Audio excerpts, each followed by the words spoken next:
U mikrofonu pan Petr Martínek, kolínský trenér po dnešním utkání tady ve Frýdku-Místku. Pane Martínk, odvážíte bod.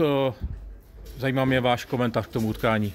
Tak všichni víme, že se dneska setkali poslední týmy tabulky a myslím si, že to pro oba týmy byl strašlivě náročný zápas. Hlavně psychicky.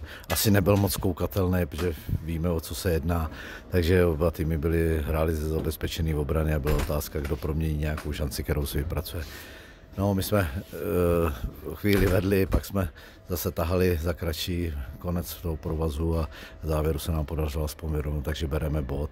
Samozřejmě nebudu nalhávat, že jsme si pomýšleli, že bychom rádi odvezli více než jeden bod, ale i ten bod bereme, protože taky jsme mohli odjet s nulou, protože kdybychom nám nepodařila powerplay, tak jsme odjeli s nulou, takže jo, ale i tam převládá trošku ten pocit takové hořkosti, ale je to sport a já doufám, že se to otočí po novým roce. Dnešný zápas ukázal, že ani početnosť strelby, ani kvalita vypracovaných šancí nemusí stačiť na trojbodové víťazstvo. Zvládli sme to za 2 body, bereme tie 2 body s veľkou pokorou a s takým veľkým zadúšením, že sme konečne zase bodovali, ale zase nás mrzí ten záver. Dostali sme gól po odrazenom puku od Korčule. Jednoducho stáva sa nám to takým železným pravidlom, ale jednoducho my musíme ísť ďalej.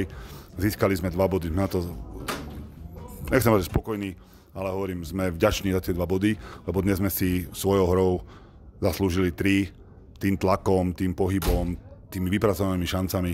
Urobili sme 4 chyby, dostali sme 3 góly. To sa proste v hokeji deje. Zájazdy sme zvládli zase veľmi dobre, či už hráči alebo Roman. Zase skvelí fanúšikovia, celý zápas pozbudujú, či vyhrávame, či prehrávame.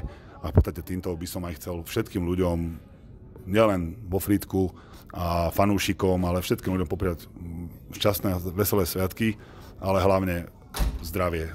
Zdravie je asi jediná vec, ktorú si človek nemôže kúpiť. A každý si ho vážme a užijeme si to chvíľku s rodinami a my sa potom zase vrátime do práce a budeme, dúfam, vytvárať o mnoho menej stresu fanúšikom ako doposiaľ.